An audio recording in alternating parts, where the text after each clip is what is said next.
where the technical principles relate to what the assessor is doing, the rules of evidence relate to what the candidate or the student is doing. So it's the evidence they bring back to the assessor to look at. There are 4 rules of evidence to examine. The first is authenticity.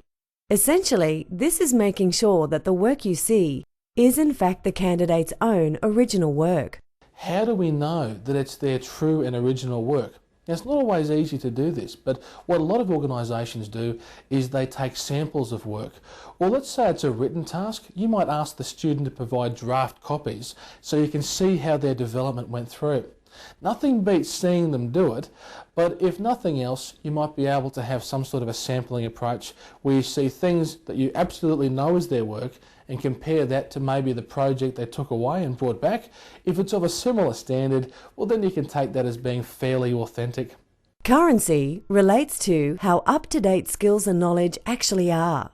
If you haven't assessed a student for a period of time, can you really be sure that they can still do the task and are up to date with new frameworks, regulations, and policies? This is why it's important to assess whether your candidates have current competency. We might do that by dating each of the assessments, or we might videotape something and we have a time code which kind of tells us when they were last assessed. So as a quick tip with this, remember to always sign and date any assessment that you do, because this kind of tells you who the assessor was and when they were last assessed. Sufficiency.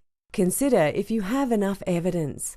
What you are attempting to do is to build a case, to prove beyond a reasonable doubt that your candidates are competent at what it is you're assessing them against. Quite often the analogy of a courtroom is used to describe sufficiency. In a courtroom, you might find that they're trying to add lots of evidence to prove beyond reasonable doubt that somebody is guilty. We're trying to do the same thing. We're trying to say that they're guilty of competency. So often we need to have more than one piece of evidence gathered over a period of time which consistently backs it up that they can do it or that they know their stuff. The last rule of evidence is validity.